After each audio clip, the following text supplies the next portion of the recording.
নমস্কার বন্ধুরা, টেট সংক্রান্ত এনসিটির একটি এফিডেভিট সোশ্যাল মিডিয়াতে ভাইরাল হয়ে গেছে। অনেকেই রিকোয়েস্ট করছেন এই এফিডেভিট সম্পর্কে সঠিক তথ্য শেয়ার করতে, এবং এই এফিডেভিট কি টেট বিষয়ে টিচারদের পক্ষে পজিটিভ নাকি নেগেটিভ।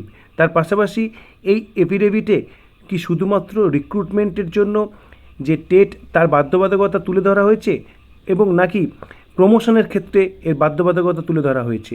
এই সম্পর্কে যাবতীয় ডিটেলস আপনাদের সঙ্গে শেয়ার করব আজকের ভিডিওর মাধ্যমে।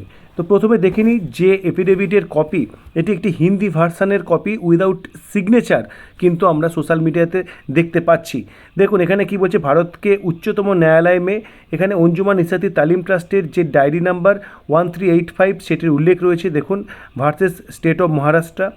এবং এখানে দেখুন নজর করতে আপনাদের রিকোয়েস্ট করছি যে উচ্চতম ন্যায়ালয় অর্থাৎ সুপ্রিম কোর্ট ডিরেকশন দিয়েছিল 27 ফেব্রুয়ারি 2025। এই তথ্য কিন্তু সঠিকভাবেই কিন্তু এখানে বলা হচ্ছে। 27 ফেব্রুয়ারি 2025 সুপ্রিম কোর্ট এনসিটির থেকে হলফনামা চেয়েছিল, এবং এই টেট ম্যাটারে এর পরিপ্রেক্ষিতে কিন্তু এই হলফনামা সাবমিট করা হচ্ছে, সেটি এখানে বলা হচ্ছে। রবীন্দ্র সিংহ, যিনি হচ্ছেন এনসিটির আন্ডার সেক্রেটারি, তিনি এই হলফনামা পেশ করছেন।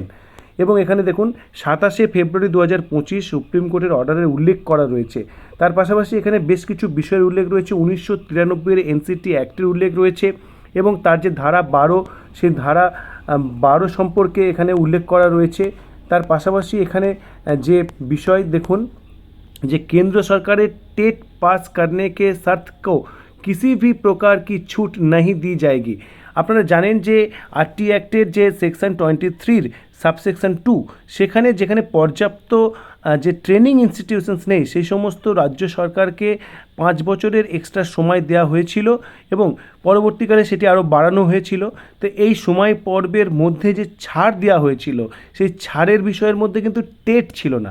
এটি স্পষ্ট করে বলা ছিল যে অন্য বিষয় অর্থাৎ এডুকেশনাল যে প্রফেশনাল কোয়ালিফিকেশান, সেখানে ছাড় দেওয়া হয়েছিল, কিন্তু টেট বিষয়ে কিন্তু কোনো ছাড় দেওয়া হয়নি, সেটি উল্লেখ করা হয়েছে। তার পাশাপাশি যে এনসিটির যে 11/2/2011 অর্থাৎ যে টেটের গাইডলাইন্স প্রকাশ করা হয়েছিল, সেটিরও কিন্তু এখানে উল্লেখ করা রয়েছে। তার পাশাপাশি 29/7/2011 এনসিটির যে নোটিফিকেশান, সেটির উল্লেখ করা রয়েছে। 23 আগস্ট 2010 তার উল্লেখ করা রয়েছে, এবং 1/6/2012 যেখানে এনসিটিতে 12 এ ধারা সংযুক্ত করা হয়েছিল, তারও কিন্তু এখানে উল্লেখ রয়েছে, আপনারা সেটা দেখতে পাচ্ছেন। তারপরে দেখুন এখানে কি বলছে যে এনসিটির 23 আগস্ট 2010 থেকে 29/7/2011, এবং এর মাধ্যমে যে প্যারাগ্রাফ 4-এ যে বিশেষ এক্সেমশনস দেওয়া হয়েছে, সেটির কিন্তু উল্লেখ রয়েছে। এবং এখানে বলা হচ্ছে দেখুন তারপরে কিন্তু এখানে কেন্দ্র সরকার থেকে একটি চিঠি পাঠানো হয়েছিল 3 আগস্ট 2017। যে চিঠির উল্লেখ আমরা সুপ্রিম কোর্টের টেট সংক্রান্ত যে অর্ডার কপি বা জাজমেন্ট কপি, সেখানেও কিন্তু উল্লেখ হতে দেখেছি। এবং এই চিঠির বিষয়বস্তু শেয়ার করে আপনাদের সেপারেট ভিডিও শেয়ার করেছি, যেখানে কিন্তু বলা হচ্ছিল যে যাদের কোয়ালিফিকেশানস নেই তাদেরকে কিন্তু কোয়ালিফিকেশান অর্জন করে নিতে হবে, এর জন্য স্বয়ং পোর্টালের উল্লেখ করা ছিল ইত্যাদি ইত্যাদি। কিন্তু সেই চিঠির কোনো জায়গায় টেট কথাটির কিন্তু উল্লেখ ছিল না, যেটি রিভিউ পিটিশনের সওয়ালেও কিন্তু উঠে এসেছিল, কিন্তু সেই চিঠিকেই কিন্তু এখানে উল্লেখ করা হচ্ছে।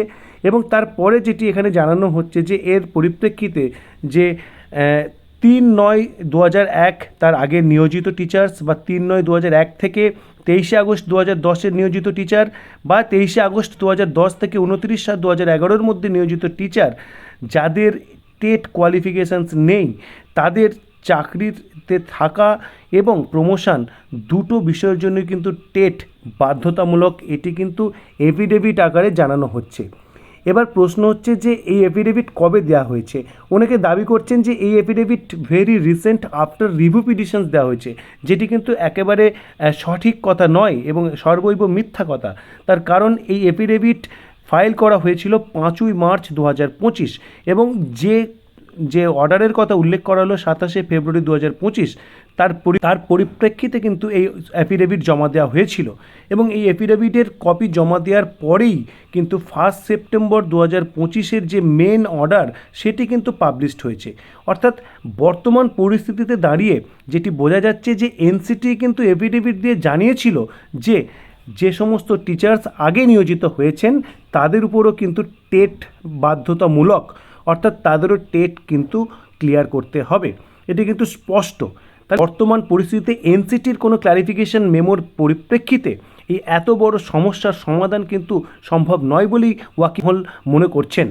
তাহলে এই মুহূর্তে সমাধানের এই জন্য একমাত্র রাস্তা হচ্ছে রাইট টু এডুকেশন অ্যাক্টের অ্যামেন্ডমেন্ট, যার প্রচেষ্টাই কিন্তু আমরা দেখছি এবিআরএসএম সহ বিভিন্ন টিচার সংগঠন যারা কিন্তু এই যে সংসদের বাদল অধিবেশন সেখানেই কিন্তু এই আরটি অ্যাক্টের অ্যামেন্ডমেন্ট আনার জন্য চেষ্টা চালিয়ে যাচ্ছেন। অর্থাৎ এই এফিডেভিট বর্তমান সময়ে দাঁড়িয়ে অপ্রাসঙ্গিক বলা যেতে পারে এবং এটি এখন দেওয়াও হয়নি, এটি দেওয়া হয়েছে 5ই মার্চ 2025। অর্থাৎ এর পরিপ্রেক্ষিতে টিচারদের পক্ষে পজিটিভ নেগেটিভ কোনো চিন্তাভাবনা করার জায়গায় কিন্তু নেই।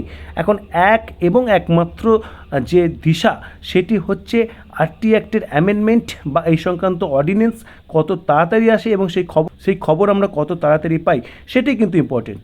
এবং এ বিষয়ে আপনাদের কোনো আরও প্রশ্ন থাকলে সেটি অবশ্যই কমেন্ট বক্সে প্লেস করুন এবং আশা করছি এই সম্পর্কে আপনাদের যে কোয়ারি সেটির নিরসন করতে পারা গেছে। এবং ভিডিওটি ইনফরমেটিভ যদি মনে হয় তাহলে অবশ্যই শেয়ার করুন। ধন্যবাদ।